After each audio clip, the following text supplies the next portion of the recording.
Welcome to Cooking Up Fresh, recipes and tips for gastric cancer wellness. A live cooking demonstration brought to you by Debbie's Dream Foundation in proud partnership with HelloFresh. We're also honored to have the support of our sponsor, Estella's. This series is dedicated to addressing the nutritional needs of stomach cancer patients and their caregivers by providing actionable information and expert access. We focus on answering critical questions about maintaining proper nutrition during and after gastrectomy, empowering you and your support network. Today's live demo features Chef Zach Eidelman and Mary Eve Brown, RD, LDN, of Johns Hopkins Kimmel Cancer Center. They'll be joined by Amy Toner, PAC, ACDH1 patient advocate, and total gastrectomy physician assistant at the University of Maryland Medical System. She will cook along and share her personal experience navigating the dietary changes that come after stomach cancer treatment. During this interactive event, participants can ask questions about the featured meals, substitutions, and modifications for gastric cancer-friendly cooking.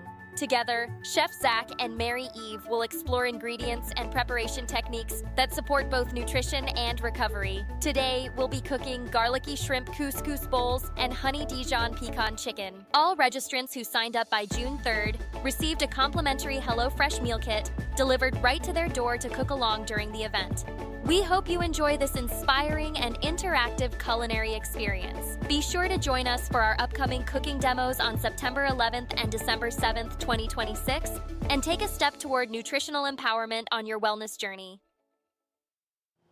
Hello everyone, and welcome back to the summer edition of Cooking Up Fresh. We're happy to see you here, so glad you could join us. My name is Chef Zach. I'm a certified culinarian and chef local to the Baltimore area. Always excited to do these demos with you. Of course, we have my partner in crime, Mary Eve, over here, and we'd like to introduce our guest as well. Please go right ahead. Hi, I'm Amy Toner. I am a total gastrectomy patient. I had my surgery back in 2020 because of the CDH1 gene and a family history of hereditary diffuse gastric cancer. So super happy to be here.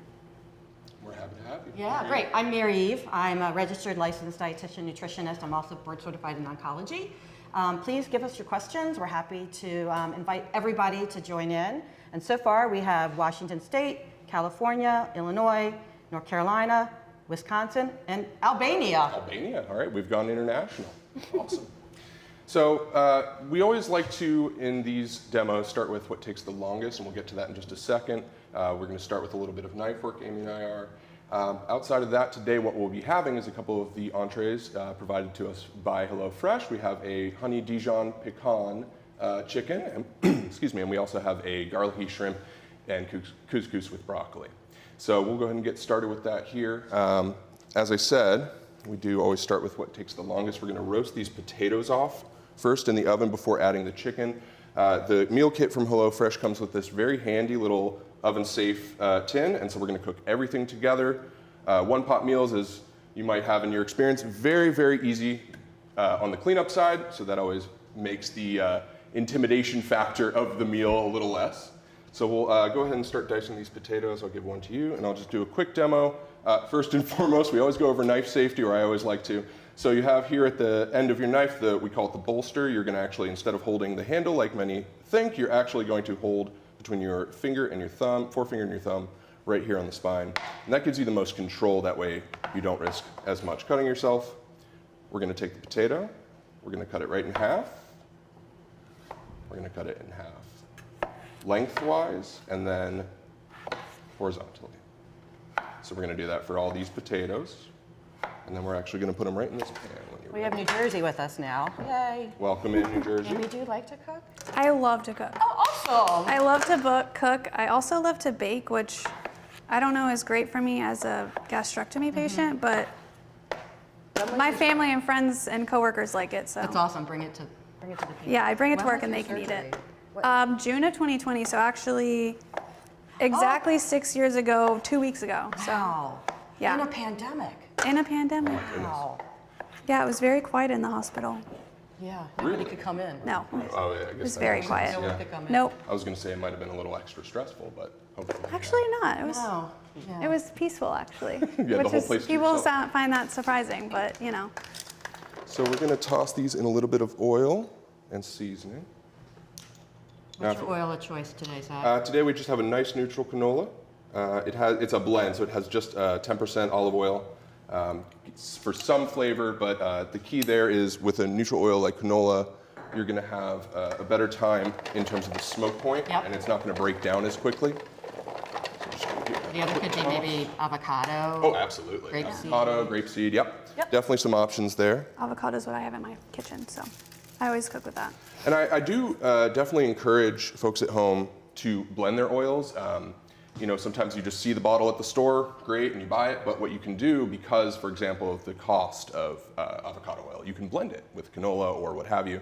And again, for flavoring, right, just a little olive oil so that you're getting that flavor component, but you're not risking burning the food. I never thought of that before. I've never heard of that. That's awesome. Don't be afraid to DIY. Because I buy blends, but I could do my own blend. You absolutely can. can. Oh, awesome. Okay, pro tip there, guys. Had Listen no to that, idea. right? Absolutely. So No a little salt idea. and pepper.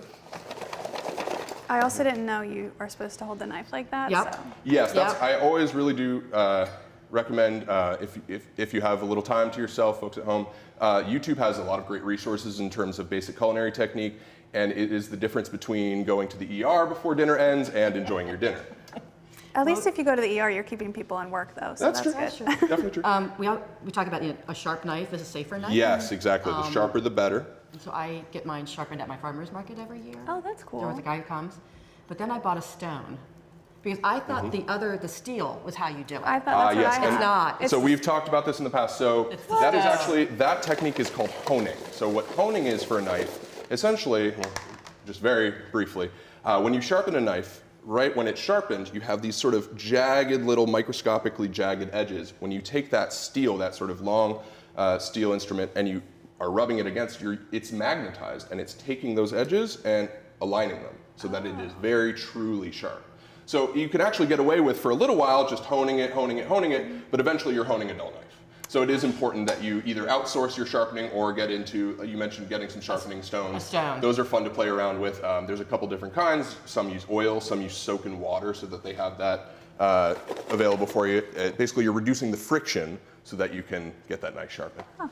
So we're gonna throw this in. Just a little device that I have. And All my knives are probably very dull. so now, I need a stone. yep, could be an adventure. There we go. So up next, again, always thinking about time, especially when we're on the clock, as we are. We're gonna go to the broccoli next, and that's for the other dish, but it's also going in the oven. When it comes to broccoli, you may be tempted to start at the bottom, but actually, if you start higher up, you can get more florets to be single, if that makes sense. The other thing I would tell people, look, so show the stalk part. So you want that to be that. You don't want it to be brown. Okay. Oh yes, yeah, definitely a good Because if thing it's to brown, it look means for. it's old. Correct, Okay. yes. That's a great thing to look So for in like the the store. pale green. Yep. Yeah, so pale green, even a bit of white to it is fine, exactly. So we're definitely gonna break these down a little more, but we're gonna go ahead and take most of the heart off. Can you eat broccoli? I can. Okay. I love broccoli. Okay. Do you clean, like, how do you clean your broccoli? Yeah, so honestly, a simple rinse will do. Okay. There are some vegetable rinse aids Yeah. out there. I can't really speak to their efficacy. I find that just a good rinse, and sometimes even letting it sit in the rinse water, refreshing it. If you have a container that's larger than what you're preparing, it's great because you can let it float to the top, the sediment will float to the bottom, remove it, and you're all good. I always soak mine. Yeah. Yeah. And then the potatoes, did you use a Like vegetable? scrub them or I use a vegetable brush. Okay. You can use a vegetable brush. You can even use a brand new sponge is okay, as long as you haven't used it on any dishes before. That's very important. You don't want any soap getting in. All right, so a few of these, we're gonna try and get these to be uniform. I don't know if there's any vegetable I can't eat. to Oh, be you're honest. lucky. Yeah. I mean, there's one that I won't eat because Yeah. I hate them, Yeah. but I love broccoli. So some people, the gas component of cruciferous can be really difficult to tolerate. Right. Yeah. And it just happens to be one of the most common vegetable foods. So many different foods, kale, cauliflower, broccoli are all from the same cultivar. And so that kind of can limit you. Although dark leafy greens, I think if you were to substitute, would be the best substitute for this dish, if at all possible. I would also say like carrot or parsnip would go well with this. Oh, definitely, yeah. And they're really easy to digest. Or if you want to use like really baby spinach, I think that could go in this as well. Definitely spinach, yeah, absolutely. And the benefit to, you mentioned parsnip or carrot, would be we're looking for something that can roast well. Potatoes, the broccoli, those are going to pick up some flavor from the oven that they wouldn't if you were, for example, steaming it or cooking it some other kind of way. I challenge everybody to try parsnips. Parsnips are great. They are awesome. In so many ways. What I like using them for is sometimes I will go 50-50 parsnips potatoes for a mashed potato. Yep. And so it kind of gives it a nice sweetness and that really elevates it. Yeah, they get so sweet when they're roasted. Yes, and again, that's sort of the reasoning for the technique, is you're going to get a beautiful sweetness out of it, a bit of that Maillard reaction. All right. I know a lot of people, like we were encouraged to wait to add vegetables back to our diets after gastrectomy, which I did, but yeah, now thankfully I don't have any issues because I love vegetables. That's awesome. How would you describe the experience of reintroducing foods to your diet? Because as we've talked about, Mary Eve, on this show before, that very much is a your mileage may vary kind of thing. And so did you have any kind of strategy or anything like that? Yeah, so my care team actually has had like a wonderful setup for us nutrition wise, and had week 1 or through this week, you should start introducing these, but introduce a new food, foods that are safe, and then every day add a new food, or add a new food and then wait a couple days, add another new food. Do you journal at all, anything like that? No, in the beginning, I feel like it hasn't been that long, but it feels like it was so long ago. But in the beginning, I didn't journal, but I was very cognizant of like what I was eating, what was in everything. Yeah. Because I had to be, but now not so much. What you said is really powerful, is that you're going to come home with a very strict diet, and then when you're given the go-ahead to try, it's one thing at a time. Yeah. Just like with babies, like you try one thing at a time, Exactly. food-wise, give it a period of time, try another thing. Right. And then you kind of know, oh, it's that I didn't do well, but I Right. did well with. Because you with can this. single it out, and like what you're tolerating and what you're not tolerating. Yeah. Yeah. If you try too many things all at the same day, it's like, Right. was it that or was it Yeah. that? Yeah. One at a time. One at a time. That's the key. It's funny you say that, because in my experience in the professional kitchen, the challenge is to see how many things you can properly juggle at the same time. Right. If you're just doing one thing, totally fine, but that, in my opinion, is pretty much the only difference between a home chef and a professional chef. Is a home chef can be exceptional in their technique and in getting things done and in executing. However, it's the time. Does it take you 6 hours for 6 people? That's the only difference there, as opposed to 6 hours for 6,000. Because you're juggling so many different Exactly. things. But there is definitely an art to it, and as myself and I'm sure every other chef has learned, you can sort of run yourself ragged and start making mistakes. One thing we often say in the kitchen is, if you want to go fast, start slow, right? So when you're working on your technique, whether it be the knife safety, anything, there's no race. You don't have to be sort of going a million miles a minute. Just make sure that you're cutting it properly. All right, so we are going to get this chicken started. So just again, keeping everything in mind, we have our potatoes in the oven. They'll be there for a couple more minutes before we pull them out. The broccoli will remain until it's nice and roasted. We're gonna just take a little of this honey mustard to help the breading stick here. So in my mind, when I was cooking this, and I thought about the honey part of it, if you really are somebody who has dumping, I would suggest use the mustard part of this. Absolutely. It'll give a great flavor, but if you have dumping, honey's going to be difficult for some people. And there's definitely some great Dijon mustards out there, even especially if you perhaps try out a farmer's market, a lot of locally made mustards. It's a very easy thing to make, and so a lot of people have offerings. You can try something regional, you can try something with a certain spice you like a garlic mustard, that kind of thing. Before I forget, let me go ahead and also make the breading. So we have this chicken ready, and I'll give it a little seasoning too. So we have a question for Amy. Do you have any comfort meals that always sit well and make you feel nourished? Any things you go to? That's a good question. I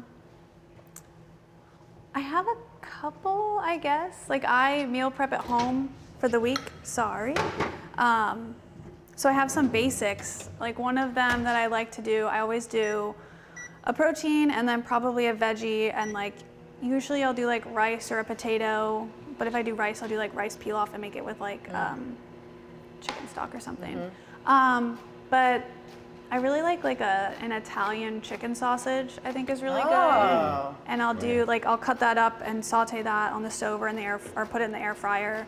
And that's just easy. I know I like it. It reheats well for lunches at work, and it lasts in the fridge. So that's one of them. But I don't know. I don't have a lot of go-to meals. I have a lot of go-to snacks. And then with cooking meals like this and stuff, I try to keep it a little interesting and exciting. I think that meal prepping is huge if people can get in the habit of doing it. Yeah. Yes, agreed. It's very much a Sunday ritual for me. It's part of my Sunday reset. I love doing it. So I go to my farmer's market on Saturday, and then Sunday afternoon I'll just roast a huge tray of veg, so and that way good. it's in the fridge, and I It's can ready. snack on it or add it to a meal or put it on a sandwich or Yeah, I know some people meal prep individual items so they can throw different meals together. I much rather just do a bunch of meals and have the same meal for lunch every week. It gets boring towards the end, but at least I know it's ready for me and I can just grab it and throw it in my lunchbox. But, I would say the best meal prep technique is the one that works for you. That's right, there you go. Too often people get so caught up in what they've been told, the research they found online, this is how I did it, et cetera, et cetera. But if you do all the prep and then you end up ordering it anyway. Right, there's no point. Yeah. Right. So just to illustrate real quick what I'm doing here, so I've got the breading, and we've also chopped up these pecans. Are those panko or just plain bread? So yeah, that's going to be a panko, exactly. There are some gluten-free options out there for panko. It's basically a 1-to-1 in terms of how you're using it.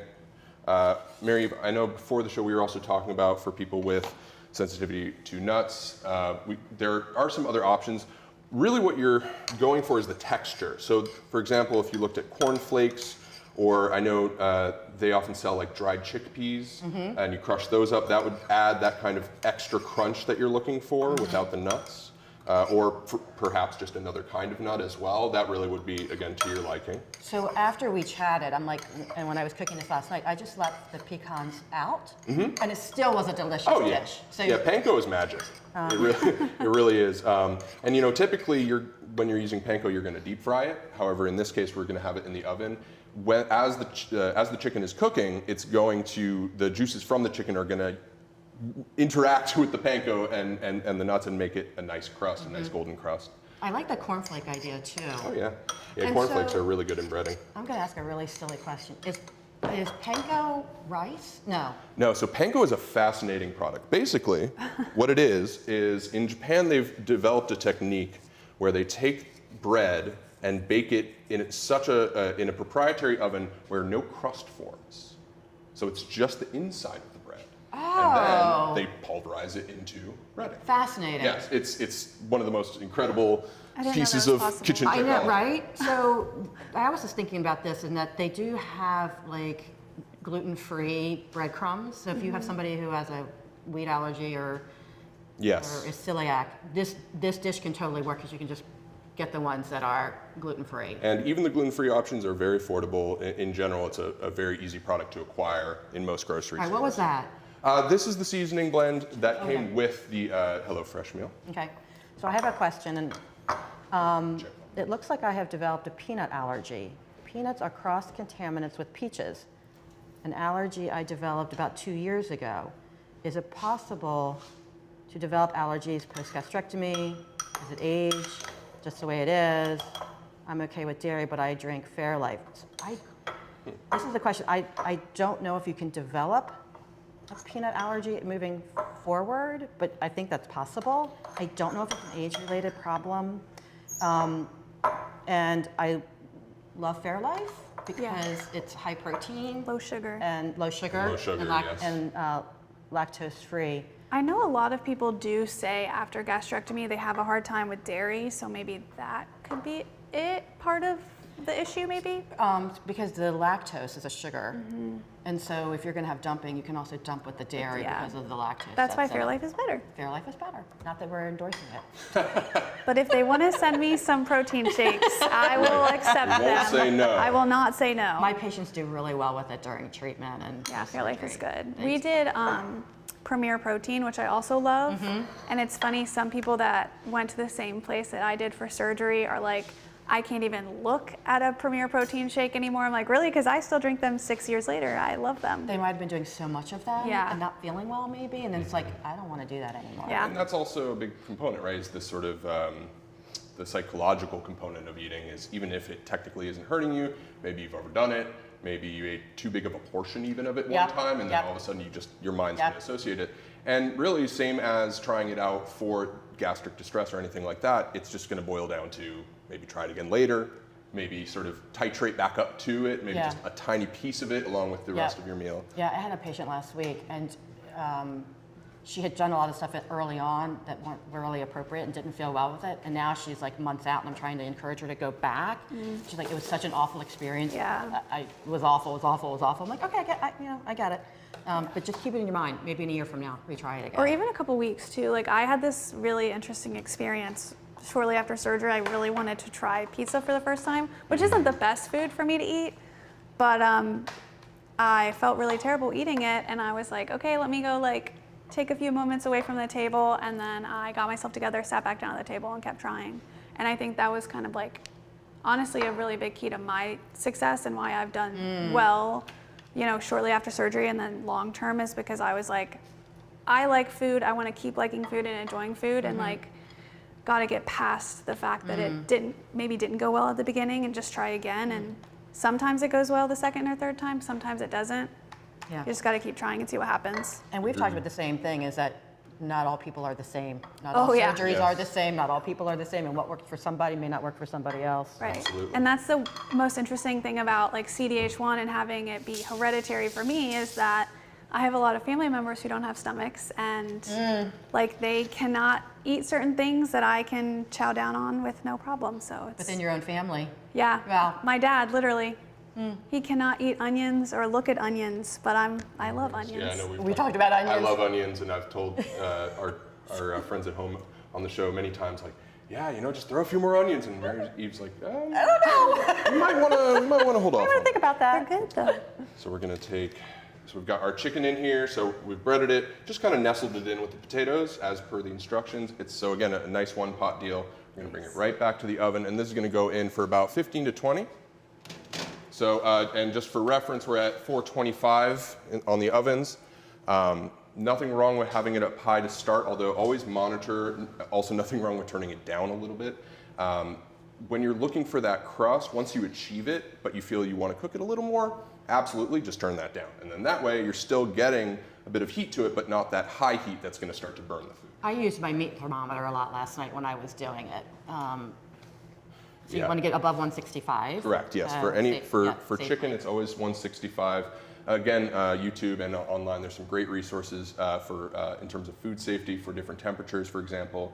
If you have a steak of meat, you can go to 145, but if it's ground meat, you have to go to 165, particularly because once you've ground it, there's more surface area. And so because there's more surface area, there's more room for the bacteria to grow, and hence, we're gonna cook it a little bit higher to make sure we kill all that. Yeah, ground meats are the most notorious for foodborne illnesses. Exactly, So yep. you really want to not eat a medium rare hamburger. Right, yeah. In fact, in my home country in Canada, steaks you can order to your liking, but burgers are always well done, precisely for that safety reason. All right, so we've got our chicken in. Any questions coming up? Yep, so there's one for Amy. When you started eating after your gastrectomy, what types of proteins or textures felt safest or easiest for you? That's a good one. I'm gonna go opposite of that first, because we were talking about ground beef. I still to this day don't do super well with ground beef, and I think it was in the interesting. beginning. So like I don't think I ever counted my chews, but we were like very cognizant about chewing. Chew.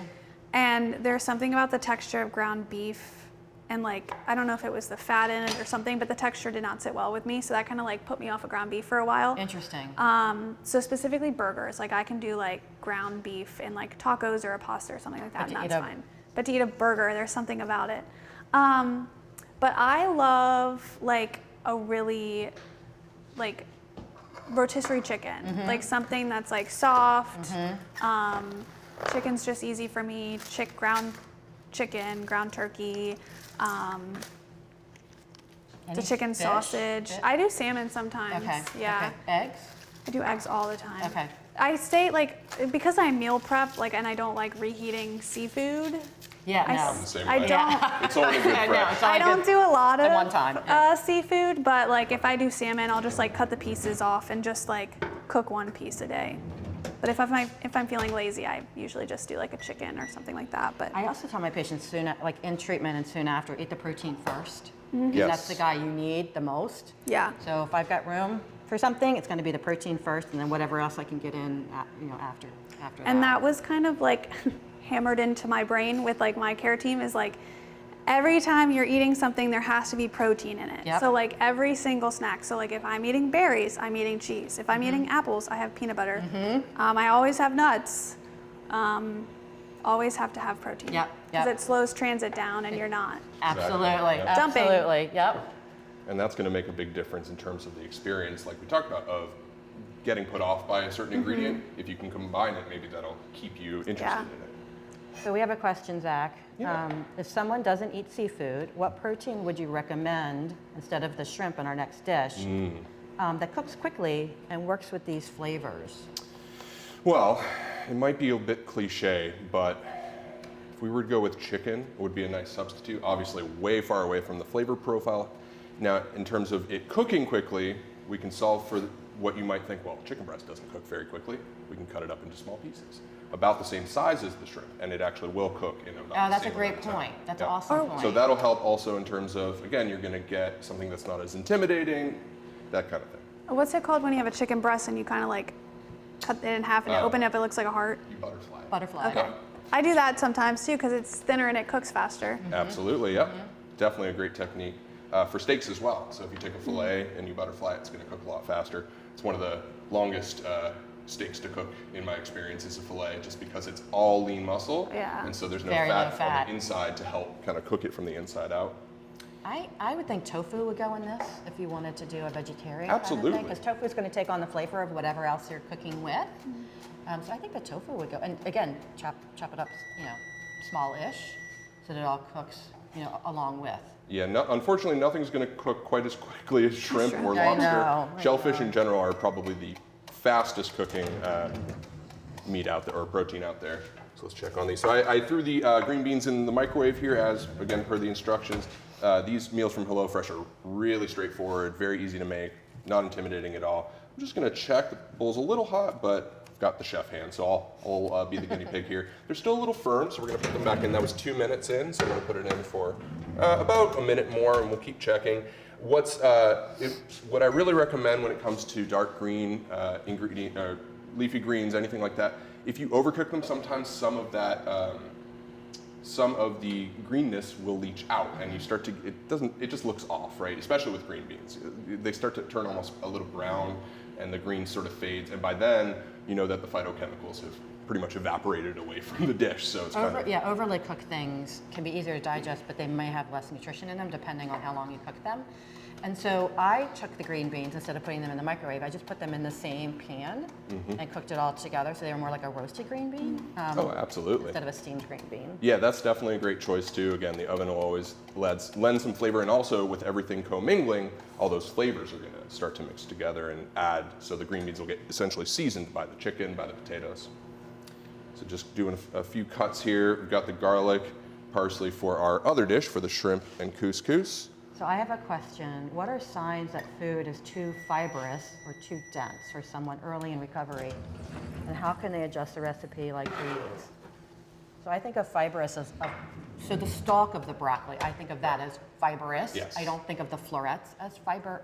Correct, yes. So stalks of things, sometimes heavy leaves of things, like some kales, or like dinosaur kale, and there's like, you can see how the texture of it is thick. That's what I think of as fibrous. And then if you need to overly cook something, sometimes that doesn't take that out. So I have people say, well, if I cook it really well, I'm like, the fiber's still in it. You're not cooking the fiber out of it, and that's the one that you're trying to kind of navigate around. And also, even if you chop it really well or even blend it, the fiber is still in there. It doesn't change that. Exactly. If you wanted to go to something that was just, we already talked about a couple of carrots, parsnips, other like really overcooked green beans, beets, mushrooms. Yeah, in general, like you were describing, the softer the physical vegetable, the less fiber it's going to have in it, essentially. Not in a one-to-one way, but it's sort of a good guideline. I'm sorry to cut you off, but No, and the takeaway is even if you manipulate it, it doesn't change the amount of fiber that's Yes, in exactly. it. Because sometimes people think if I blend it or if I chop it up, I'm going to... It would be like saying if I knead this dough enough, the gluten will disappear, which Doesn't happen. does not happen, in fact. Turns out, does not happen. All right, so we'll just to narrate a little what's going on. So I'm getting a little bit of oil in our pan over here, and I'll bring it up for our camera over here. So just a little oil in our small pan. We're gonna add some garlic, just get it aromatized, get it sort of cooked a little bit. We're gonna add our couscous in and get everything nice and ready. The couscous actually takes almost no time at all. And we talked about couscous last time, I think. I believe so. I think we did. And what is couscous, chef? Oh yeah, so couscous is going to be derived from semolina flour. So that is, it comes from durum wheat, which is a variety of wheat. It's actually the second most used wheat in the world. It's used traditionally to make pastas, that kind of thing. It's much more, as the name suggests, durable. What they do is they take semolina and basically just beat the crap out of it until it turns into sort of a pearl. Here we have that traditional pearl couscous. There are also smaller grained couscouses as well. And I think in terms of, I don't know if there's much difference in terms of how it's going to digest, because it's essentially the same thing. It's just about how it's produced, that kind of thing. But it cooks insanely quickly. I'm talking 3 minutes, done. And it's such a neutral palate. You can add anything really to it. Absolutely. I mean, and literally you boil the liquid, you throw it in, put a top on it, and ding! And in fact, the way we learned it was you get the water boiling, everything, and then just kill the heat. The instructions in HelloFresh do say to keep it on low. You don't really need to. You can, because the water has so much energy to it, it's pretty much going to do all the cooking, maybe low on for a minute or two, but other than that, you should be good to go. The other thing I tell my patients if they're really having a hard time getting protein is to cook it with bone broth. Oh, absolutely. That way the protein gets sucked up by the grain, and then you are getting a protein at the same time as you're eating the grain. I used to do a lot of quinoa too, instead of like a rice or something to get extra protein. Extra protein. Yeah. One trade-off there, I would say, is that quinoa takes a significant more It does. amount of time to cook than It does. And couscous. it's very Just be easily aware of done that. wrong. Yeah, and it's fibrous. Yes, so if you're having a hard it time is much more fibrous, yes, absolutely. with digestion things. As far as gluten-free options, I have not come across, to be perfectly transparent, a gluten-free couscous. I don't know, Mary. I don't think they can do it. I don't think so. Semolina really doesn't lend itself to that gluten-free situation. And if anyone's wondering, well, I've never seen semolina before. Think about the bottom of a pizza, right? You have that sort of almost seed-like sort of dusting. That's semolina flour. What they do right before they put it in the oven is rub it, throw it with the peel right into the oven. So gluten is the protein that's in wheat. And there are some people who don't digest it because of a wheat allergy or celiac. They don't have the enzyme to digest it, so it actually does microscopic damage to the intestines if they eat it. Some people I feel like just don't feel super well Yep. after eating, you know, it's like dairy, gluten. They just try Yeah, to it avoid definitely it. is a spectrum. Yeah. Absolutely. Thankfully, I can eat all the flour in the world, which is great because I love to bake. Yeah, that's very helpful. Although I'm sure you've seen some challenges, as you mentioned, in terms of baking sugar content, you know, different fat content, in terms of negotiating that. Has that been challenging for you? Or are you just going ahead and eating it anyway? So I eat it anyway. I'm not like the best patient when it comes to that kind of stuff. I actually do pretty well for the most part with like processed sugar. Okay. Now, which is kind of surprising. Some days it hits me really hard, but some days I could literally eat a bowl of candy and be perfectly fine. Wow. I don't know why, I don't know how, but I love sweets, so I just run with it. And it's day to day. So some days you do and some, okay. Yeah, some days. And like I'm not a person that gets really bad like early dumping, but I do get like late dumping with like a lot of hypoglycemia. And so sometimes that kind of nips me in the bottom, but it's a small price to pay in my opinion, because I just Yeah. love sweets, so. So delayed dumping can be up to 2 hours after you've eaten something and you get a blood sugar drop. And it can be pretty profound, like you're falling asleep sitting up. Yeah, or you test your blood sugar and it's 35 and you had no symptoms. That's really great and Asymptomatic. safe. But you know, I think a lot of total gastrectomy patients too are now starting to use continuous glucose monitors and things like that to be able to, you know, manage their blood sugar. Yeah, we've had discussions about CGMs before. Oh yes. Yeah. We've got comments about eating nerd clusters as the go-to candy. I have learned too, this also sounds really bad, but like on road trips, I like to have like a sweet treat with me, something sour preferably. And I've noticed that if I just eat a little bit at a time over hours, then my blood sugar stays maintained and I never really drop. So I don't know. So what's the difference with the nerd clusters? Is there something in it that doesn't affect blood sugar the same way? No, I think she might be mentioning. This is Jen. Yes, sorry. Jen is talking about how nerd clusters are her go-to, which I love nerd clusters too. I think it's more so about like keeping your sugar high or like at a okay level, because if you stop eating it, then you insulin dump and then your blood sugar plummets. But if you're still eating the sugar, the processed sugar, it should kind of stay. So that's what I do when I drive. But sometimes Gotta have a sweet treat. you have to. It's necessary to keep on the highway. I'd say so. Now, Mary, I don't think we've talked about this on the show, but we were talking briefly before the show about energy drinks. Now, obviously sugar is no good. What about sugar-free energy drinks, those kind of products? Is that anything they should even touch? Something that I should be hit over the head for suggesting? my only to that is the caffeine in it. And if you are a person who struggles with hydration to begin with, because you can't just drink enough fluid, so we've talked about fluid.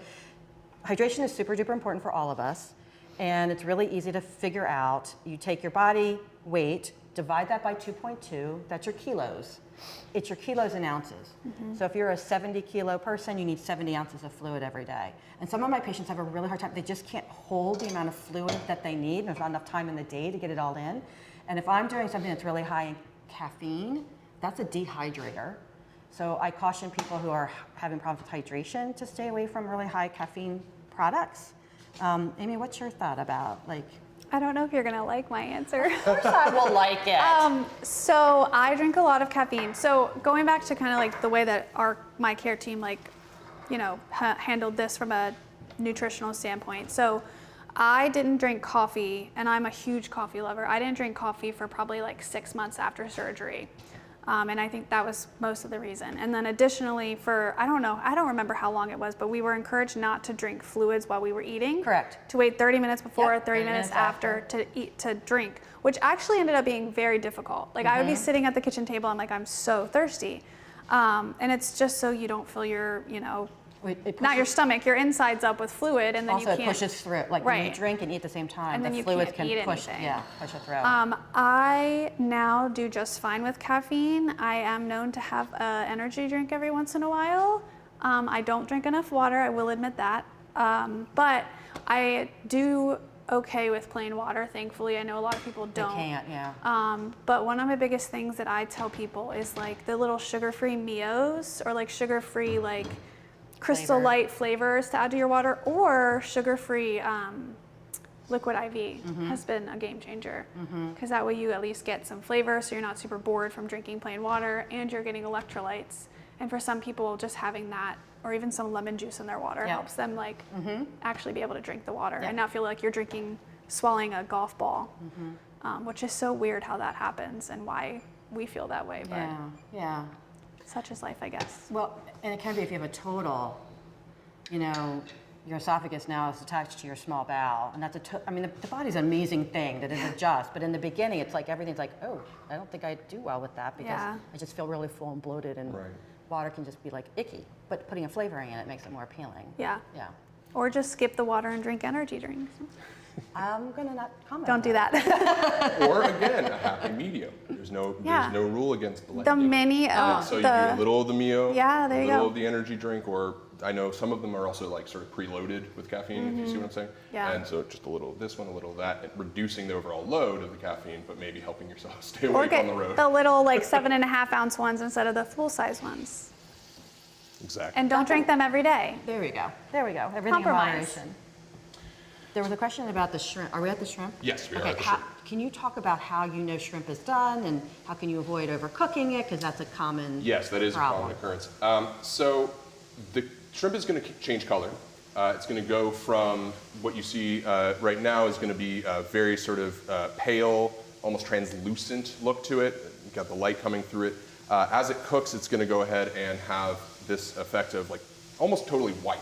and you can see the striations of pinkish orange on the shrimp will really start to pop out as well. I hate to say it, but it'll look like a good cooked shrimp.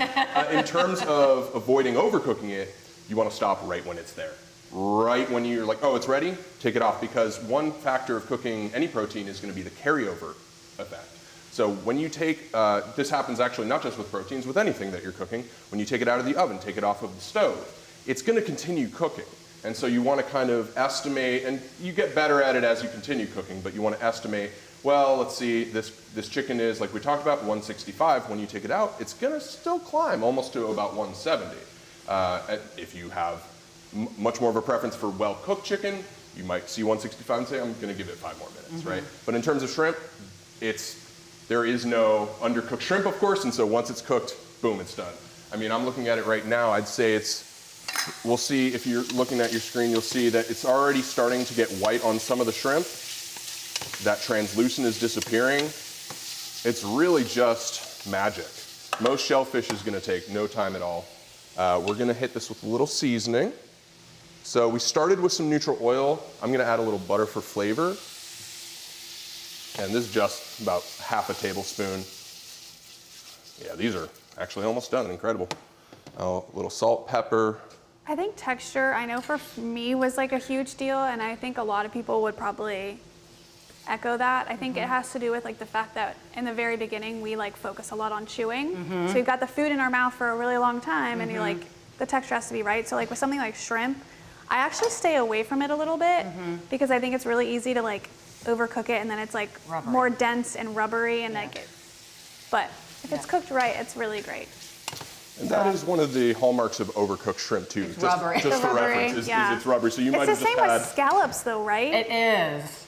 But when they're cooked right, they're so good. Yes. Yeah. So My good. favorite way with scallops, super hot pan. Yep. Just a quick sear on both sides, Yeah, because and again, they're going to take 'em carry off. over and cook, exactly. They're so low in fat, so Yeah, they're a no great wiggle option. room with that.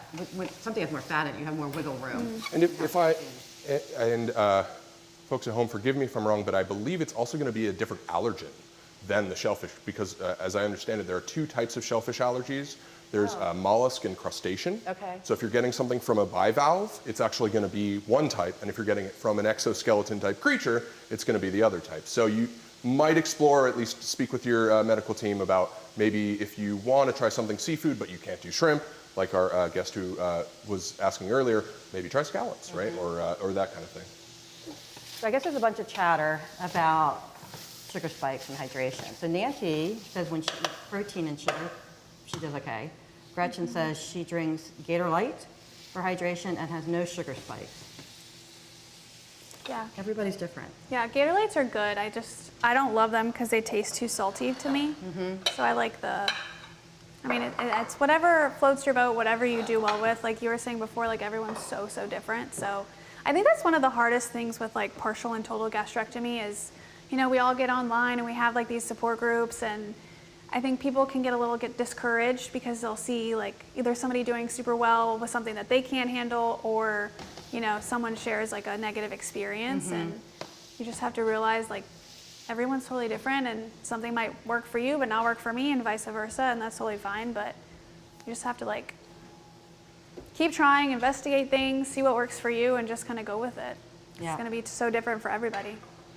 So we've got a little nice color That here. was awesome. Yum. So I myself like it a little on the crispier side. If you want to avoid that, like we were talking about different techniques, Mary, we could steam it as well, and that will preserve a lot of the phytochemicals as well. Or kind of a combination technique, steam it and then just flash it in the oven for a heartbeat basically, and you'll get a nice color to it. It's got a bit of browning on the edges, but you can see, if I can bring it to the camera here, we've got a very big difference between the colors. So the bright green, and this is starting to get some of that brown, but that's all flavor.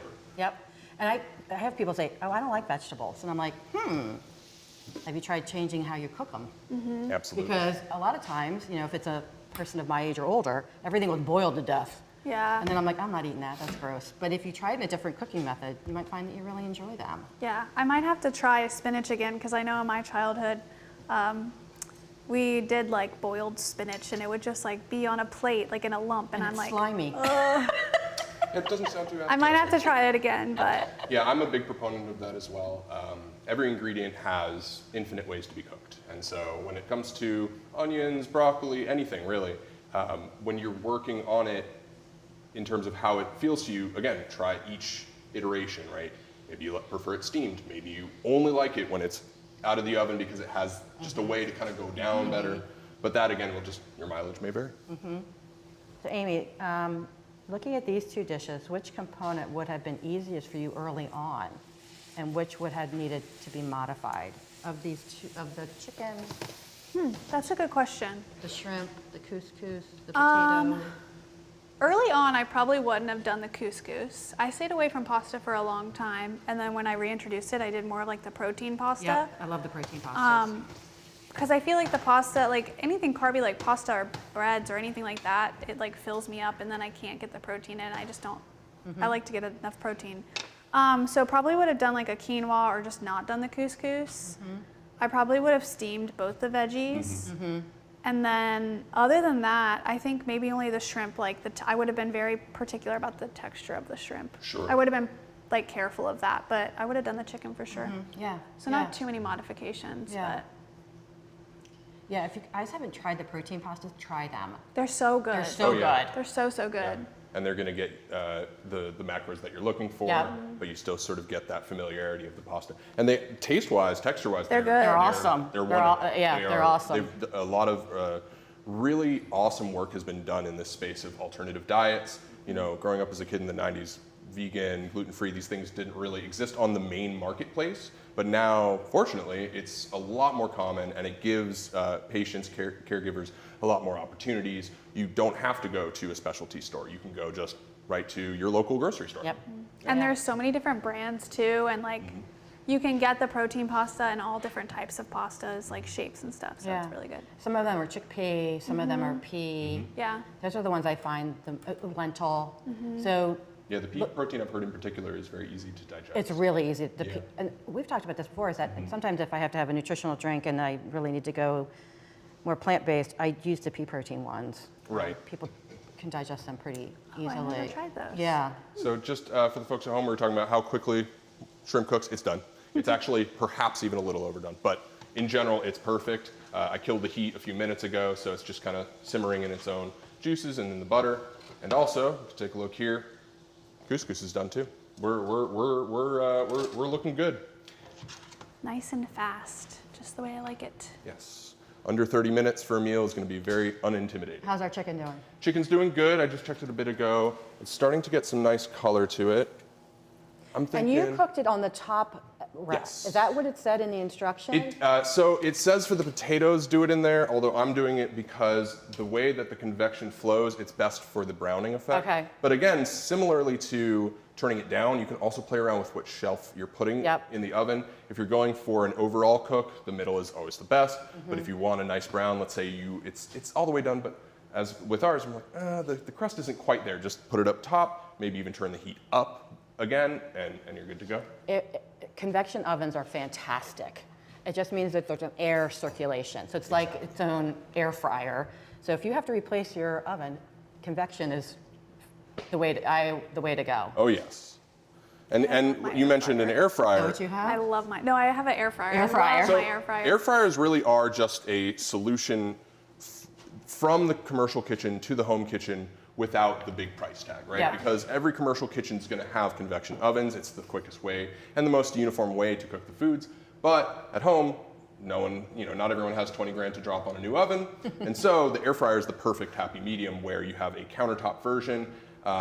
When it comes to those, there's a lot of varieties. I always recommend going with one of the square ones because it's going to allow you to get larger items in there. Sometimes you go for the one that's a little on the cheaper side, yes, but it's just too small. You can cook maybe one portion. I like the ones with the drawers. Yeah, those are great too, or the French doors that open. Those are just a nice look. Yeah, those are fancy. Mine just has one door. I don't use mine very often. I use my convection oven. It's like, do I have to pull this out and put it on the counter? It's like another That's what thing. mine just stays on the counter. There you 'cause I'm go. Like, So might we as well. actually in our house have I learned by doing, right? I got an air fryer that was too small, got another one that's better. The air fryer, the smaller one, now sits upstairs, and when I'm craving cookies, Oh. I just throw a couple in there.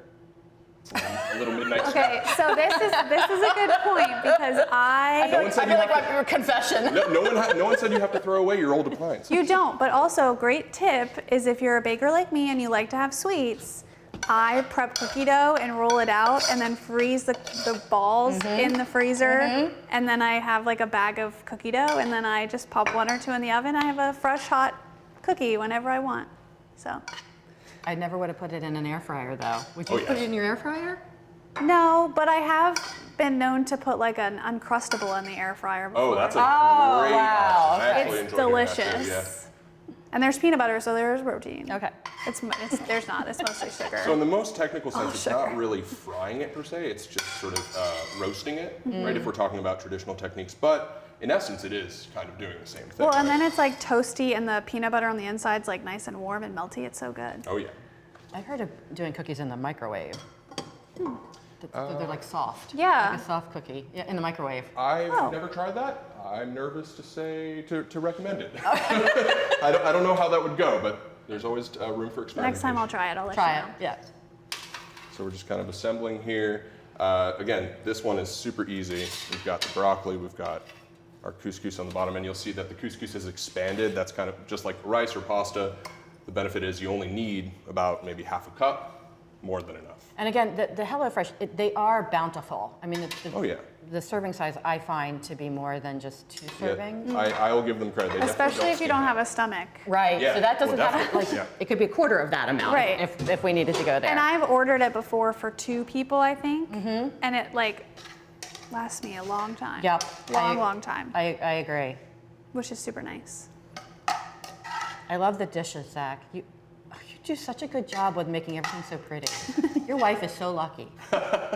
She's lovely. I'll give her credit. She does a lot of the cooking at home, honestly, because I'm so busy cooking at the job. But and give her credit too. Her plating's gotten out of sight. Although selfishly, I think that's just because she's copying me.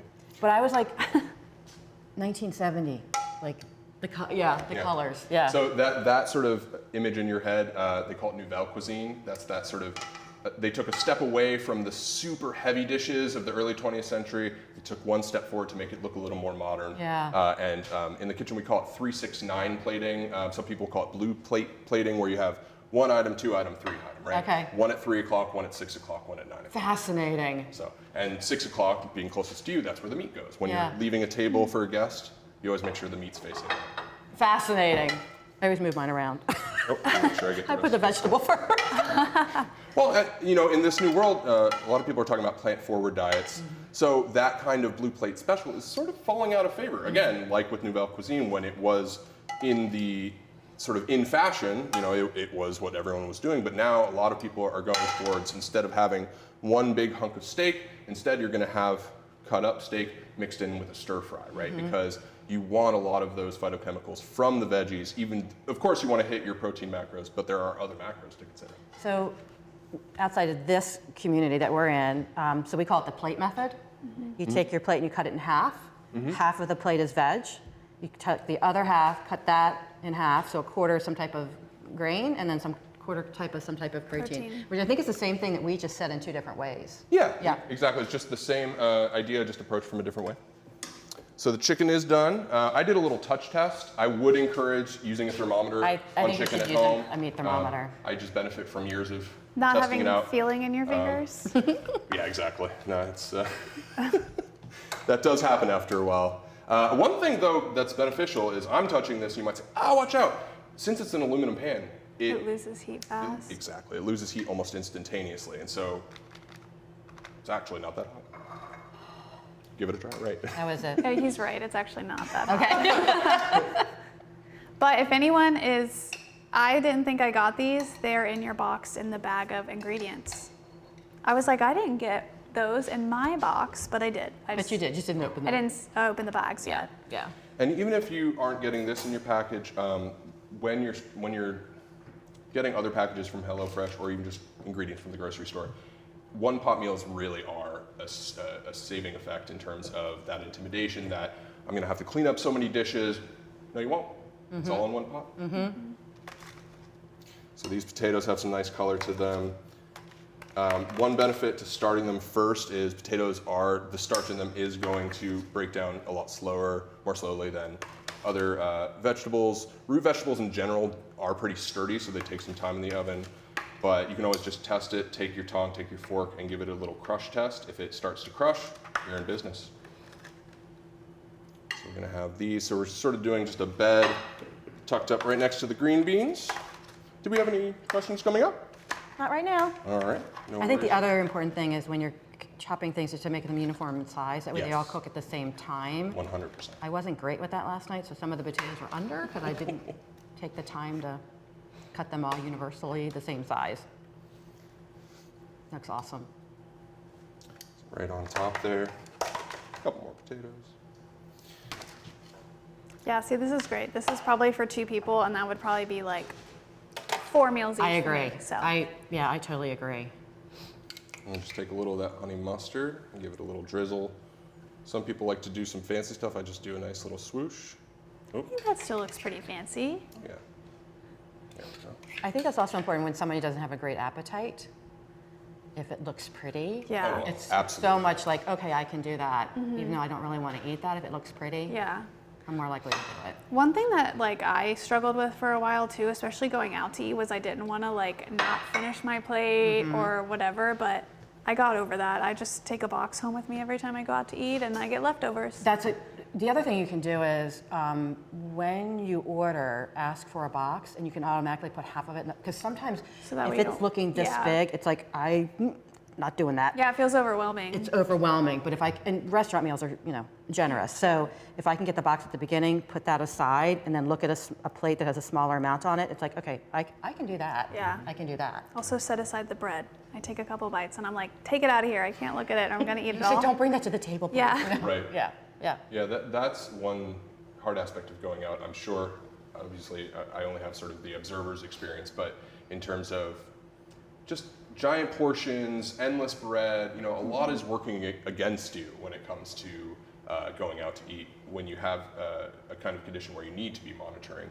But yeah, breaking it down into smaller pieces, also going for the dishes that aren't as hefty, right? Like looking for things that Maybe are... I do an appetizer as my main meal. Exactly. That's why tapas restaurants they're my favorite. Oh, that's Yeah, one of my favorites, yeah. yes. The best. Yeah, tapa style is gonna really help out. And also you can mix and match, and it gives you a chance to try something without committing to Yep. basically a full plate. Yeah, absolutely. All right, So what do we have for dessert? yeah, it's a great question.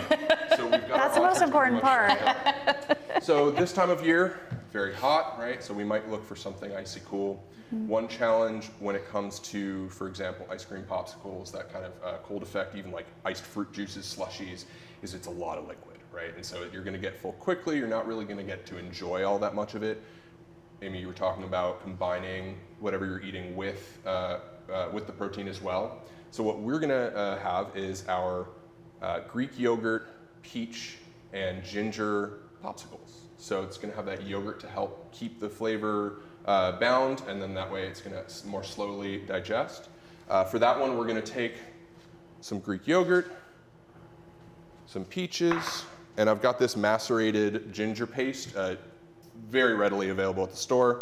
It works great in a lot of different kinds of recipes, and because it's already chopped up, no mess.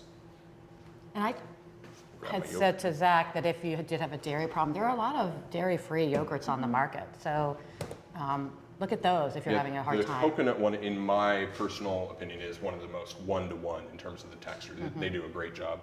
So we're just gonna take these ingredients, blend them up, pour them into, I have a keen little ice cube mold. These are gonna give us some spherical popsicles. If you wanted to though, you really can just use a normal ice tray, take a toothpick, put it in each of the grooves.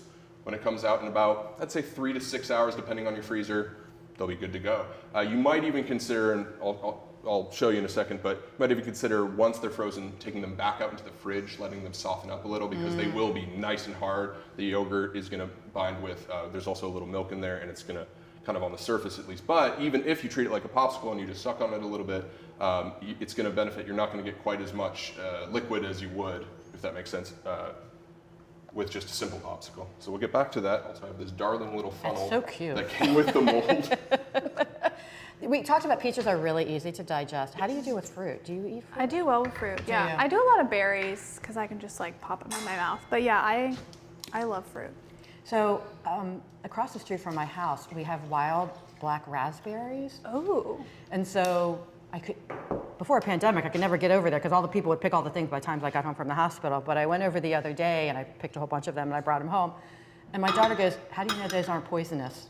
And I go, "Well, I've been eating them for years and I haven't died yet, so they're not poisonous." But I That's love how it. I I just know. go over there and I just pick a whole bunch of black raspberries. So fun.